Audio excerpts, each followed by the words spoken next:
Number 2 में आपका chapter 2 है बी वर्ब।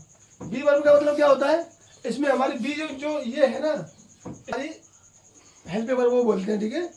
अब तो नीचे आ जाओ, डेफिनेशन लिखिए।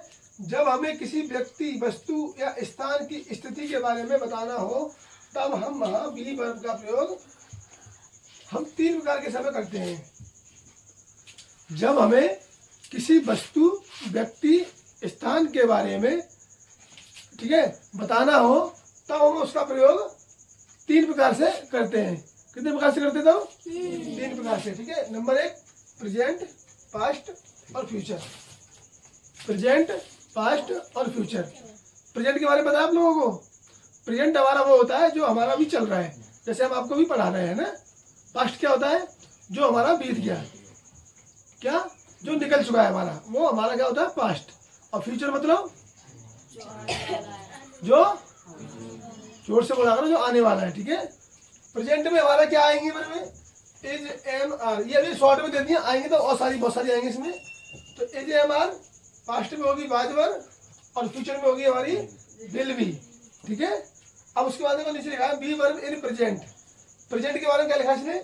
जब हम प्रेजेंट यानी कि वर्तमान समय से संबंधित कुछ सेंटेंस बनाते हैं तो उसमें हम 3 प्रकार की हेल्पिंग वर्ब यानी कि सहायक क्रियाओं का प्रयोग करते हैं। ये 3 helping verb is, am, are है। क्या है हमारी ये 3? अब हम बताएंगे आपको इज का प्रयोग। तो इज का प्रयोग में क्या कर रहे हैं? इज का प्रयोग हम सिंगुलर सब्जेक्ट के साथ करते हैं। सिंगुलर सब्जेक्ट एक वचनकर्ता में ही, सी, इट और नेम के आगे शामिल किया जाता है, ठीक है। अब नीचे है वो आर, एम, ठीक है। एम हेल्पिंग वर्ब का प्रयोग केवल आई के साथ होता है, ठीक है। एच का प्रयोग क्या होगा? ही, सी, इट और किसी का नाम। और एम का प्रयोग क्या होगा? सिर्फ आई के साथ। और आर का प्रयोग आई, बी, यू, दे, इन सब के साथ, ठीक है। तो ये हमारा प्लूरल सब्जेक्ट के साथ में होगा, ठीक है। अब नीचे आ जाओ। तो ये एक चार्ट बना हुआ है। इस चार्ट में आप देख सकते हैं कि कैसे कैसे प्रयोग करना है इसको हम, ठीक है। अब तो एक सेंटेंस को बनाने का स्ट्रक्चर क्या होता है? स्ट्रक्चर मतलब सब्जेक्ट, पहले सब्जेक्ट आएगा हमारा, फिर हमारी हेल्पिंग वर्ब आएंगी इज, एम, आर में से कोई एक, ठीक है। और फिर आएगा हमारा ऑब्जेक्ट। देखो यहाँ पे जो ये निशान लगा होता है ना, ये वाला, ये होता है या तो ये इज आएगी या एम आएगी या आर आएगी, तीनों एक साथ नहीं आएंगी, ठीक है। और फिर लगा हुआ प्लस पे ऑब्जेक्ट आएगा, समझ गए? देखो ये हमारा अफर्मेटिव का, किसका है ये? अफर्मेटिव का subject is, am, are plus object. ये हमारा है नेगेटिव का, किसका ये? नेगेटिव में, क्योंकि subject is, am, are plus not लगी प्लस ऑब्जेक्ट, ठीक है। और उसके बाद है हमारा इंटरोगेटिव में कौन सा? यस, नो वाला। कौन सा वाला? इज, एम, आर सब्जेक्ट और ऑब्जेक्ट। और उसके बाद क्या है हमारा? Is, am, are plus subject plus not plus object. यानी कि ये यस, नो वाला हमारा इंटरोगेटिव है और नेगेटिव है, ठीक है। यानी कि नेगेटिव इंटरोगेटिव कौन सा वाला? ये यस, नो वाला, ठीक है। यस, नो क्या होता है? यस, नो वो होता है जिन वाक्यों के हम आंसर हाँ या ना में दे सकते हैं, ठीक है। ये उसका स्ट्रक्चर है। अब नीचे है डब्ल्यू एच फैमिली वाले, ठीक है। तो पहले डब्ल्यू एच आएगा, इज, एम, आर फिर सब्जेक्ट फिर ऑब्जेक्ट, और उसके बाद फिर नीचे डब्ल्यू एच और नेगेटिव वाले, ठीक है। वह बहुत चालाक है। एक आपको वाक्य दे दिया हमने, तो वह बहुत चालाक है। तो कौन चालाक है? वह। तो क्या लाएंगे? ही। पहले आएंगे हम ही सब्जेक्ट, तो सब्जेक्ट में किसकी बात हो रही है? वह की, ठीक है। पहले में लगाया वह, कौन है वह? चालाक है। तो उससे पहले क्या लाएंगे हम? स्ट्रक्चर में भी देखा था हमने हेल्पिंग वर्ब, ठीक है। तो हेल्पिंग वर्ब क्या आएगी हमारी यहाँ पे? वह क्या है हमारा? एक है। तो लगाएंगे हम इज। कितना है वो? क्या है? चालाक, यानी कि चालाक है, क्लेवर। कितना चालाक है? बहुत चालाक है। तो very clever, he is very clever. बात समझ में आ रही नहीं आ रही है? तो ये कुछ सेंटेंस है, आपको स्ट्रक्चर बना के वह बहुत चालाक नहीं है, तो he is not very clever, है ना। तो यहाँ पे नॉट लगी, जो क्या बड़ा इसमें? सिर्फ ये बड़ा नॉट। क्या हुआ? बहुत चालाक है। क्या हुआ? बहुत चालाक है। तो क्या? Is he not very clever? वह बहुत चालाक क्यों है?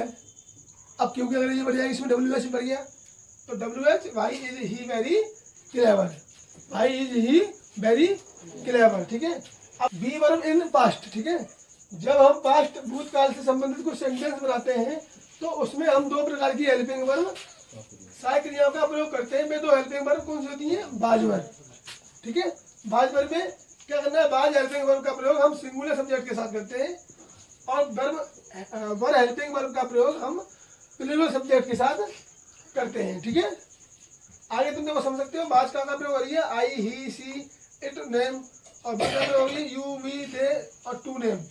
अच्छा, यहाँ पे देखो ये आई वॉच के साथ क्यों हो रही है, जबकि आई तो हमारा प्लूरल है। तो ये इसका स्ट्रक्चर है, सब्जेक्ट प्लस बाज वर्ब या ऑब्जेक्ट, सॉरी सब्जेक्ट बाज या वर्ब प्लस ऑब्जेक्ट, सब्जेक्ट बाज verb plus note plus object. ये आपका स्ट्रक्चर है, ये आप लिख लेना बाद में, स्क्रीनशॉट ले लो आप इसका। चाहे ठीक है, आगे बढ़ा चलो। जैसे तो कोई वाक्य लिखा हुआ है, वह नाराज था। क्या था वह? वह नाराज था। ठीक है, अब वह नाराज था, ही वाज एंग्री। क्या? पहले लगाई हमने वह की, फिर लगाई हमने था की, और फिर लगाई हमने नाराज की, यानी कि angry.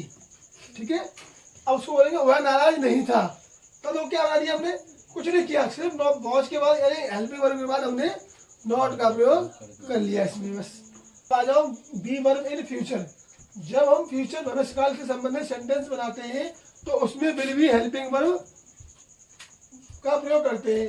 Will be helping verb का प्रयोग हम सभी प्रकार के सब्जेक्ट सिंगुलर एवं प्लूरल के साथ करते हैं। इसमें आपको ये नहीं देखना कि सब्जेक्ट हमारा सिंगुलर है या प्लूरल है।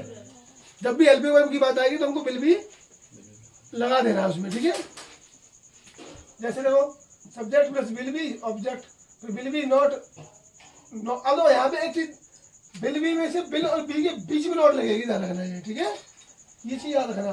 उसके बाद क्या है? वॉच, ये वॉच कहाँ से आ गई? ये गलत है यहाँ पे। ठीक है, यहाँ बिल आएगी। ठीक है, will plus subject plus be plus object.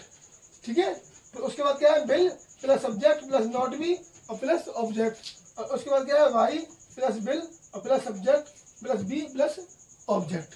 ठीक है, चलो जल्दी जल्दी करो। जैसे वह एक गायक होगा, होगा, होगी, है ना, वह एक गायक होगी, होंगे। तो इसमें गा घी का प्रयोग होता है ना, गा घी गे, तो वो क्या होंगे हमारे? वो सब हमारे फ्यूचर में आएंगे। ठीक है, he will be a singer, वह एक गायक होगा। और अगर लड़की होती तो क्या लाते हैं यहाँ पे? सी लग जाती गाली बस।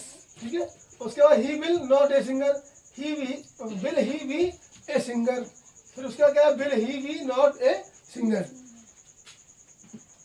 समझ में आ रहा है ना? अब इसको यहाँ से जूम कर लो।